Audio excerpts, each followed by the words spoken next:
To lesson 10, where we're going to go over our second video here, is going to be on viewing 3D objects. So we're going to go over view cube, orbit, and visual styles.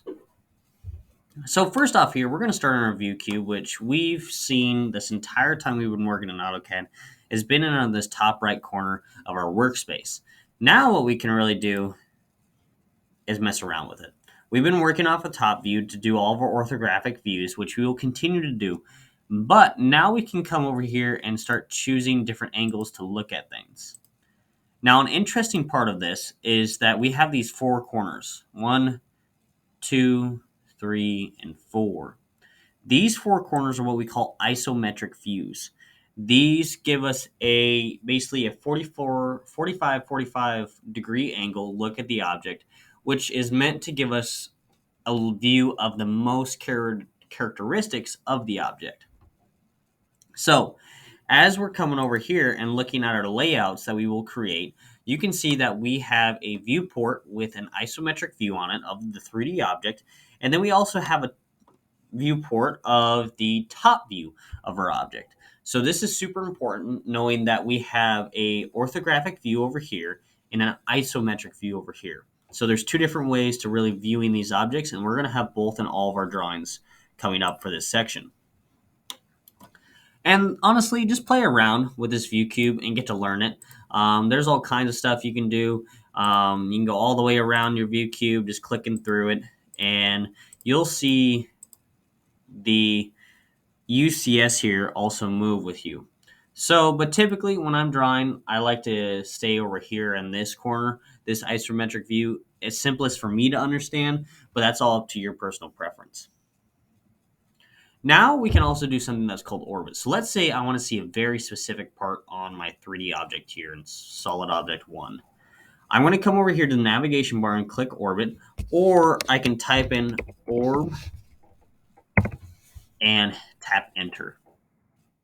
Then what you're going to do is you're going to hold on to the left cursor, and you can see this little green ball that appears right here. Basically what that is that's your orbit point. Now, you can see that I'm rotating on this orbit point, which is the center point of all these objects.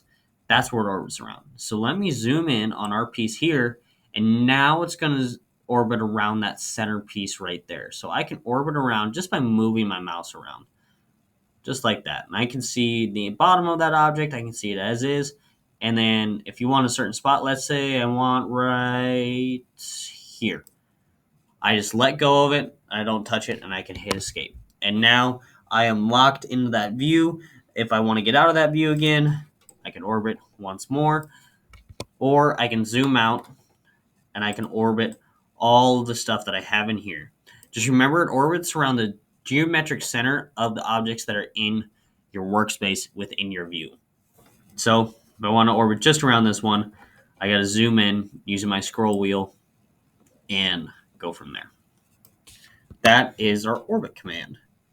Now, the really cool thing about AutoCAD is that we have visual styles.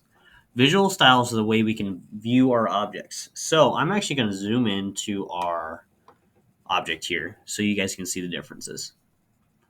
If you click over here next to the thing that says custom view, the custom visual styles or the visual styles drop menu will show up.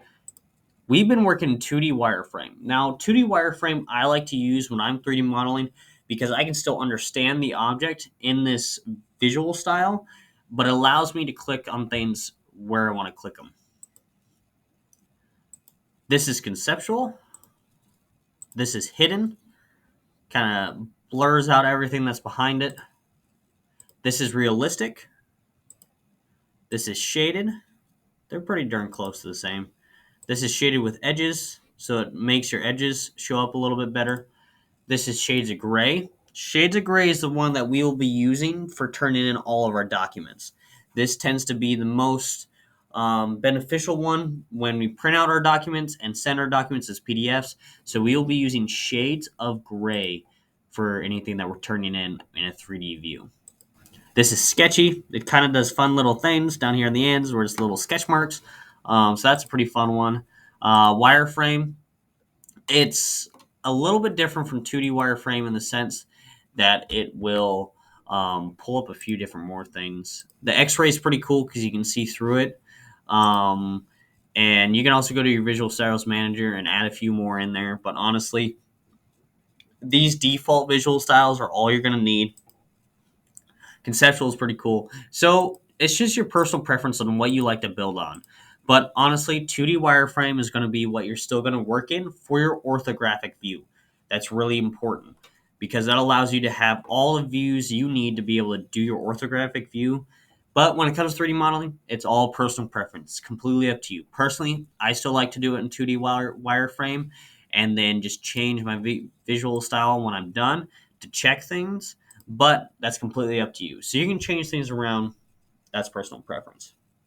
So thank you guys for this second video, and then the next video, video 3 of lesson 10, will go into actually creating our 3D objects.